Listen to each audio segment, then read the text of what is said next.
You know the only thing more fun than trying to adapt a video game into a movie? Trying to reboot a franchise that's adapted from a video game into a movie. Hitman Agent 47 is the movie based on the popular selling video game. Well, I should say based on the movie that was based on the popular selling video game. 2007 was when the first Hitman movie came out, and now they're attempting to relaunch the franchise. And boy, do they fail big time. Okay, this was a movie I hated. Do you ever have one of those movies where early on you realize you're just going to hate it, and so you're picking it apart the entire movie? That was the experience for me. So before we get into what I didn't like, let me say who might enjoy this movie.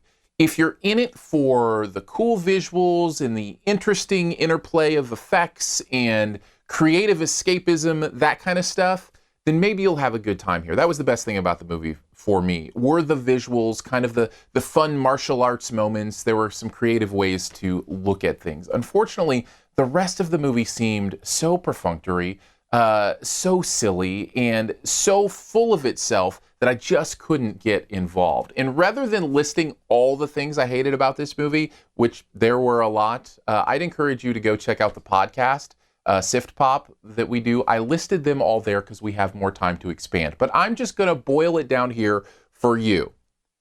It's the carrot problem. Do you know what the carrot problem is in a movie? It's when a movie doesn't give you anything to bring you forward, like a carrot in front of a horse or a donkey, that kind of gets them on the journey. When the action's not happening in this movie, I didn't have anything moving me along. I didn't care about the people. I didn't care about the character relationships. They did not have me invested in those in a good way, probably because a lot of it is brought to me in voiceover. And so I'm not seeing the story. They're just telling me what this world is like. And so I'm not necessarily invested. I didn't care about the story, like the resolution, the bad guy that they're hunting for or searching for. I didn't even know existed until halfway through the movie. And even then, we barely see him. So I'm not invested in his demise necessarily. I'm not invested in the mystery of the movie, like who's, the good guys, who's the bad guys, because it kind of felt a little bit perfunctory and obvious to me. So I'm not invested in anything in a way that's going to draw me forward into this movie. So instead, I'm left going, oh, that was pretty. Oh, that was nice. And also, this is really, really silly and stupid. So that's not a good place to be. And I think that's kind of what it boils down to, is the problem with this Hitman movie. Overall, I had a bad time at this, and it's not one that I would recommend, even for rental. It's just kind of like every one you've ever seen with a couple pretty visuals, maybe, that you haven't. I would give it a D+. Thanks for checking out the review. I'll get to the best ever challenge here in a second. Before I get there, I do want to say a few things. First, if you click the cards up here, it'll shift out even while the video is playing, and you can see links to other reviews that I've done, as well as the website. If you want to go there, that's yourmoviefriend.com. You can donate to the channel in there. Very much appreciate that. I'd also encourage you to find me on Twitter and Periscope. Just search for Aaron Dicer. If you follow me on Periscope, I Periscope after every movie I see, and I love it because it's interactive.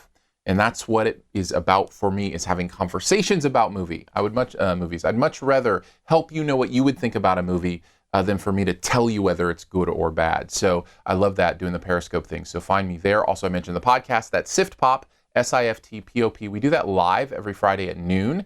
And then on Saturdays, it falls into the podcast feed. So you can check that out on iTunes, Stitcher. SiftPop, one word I should say, SiftPop.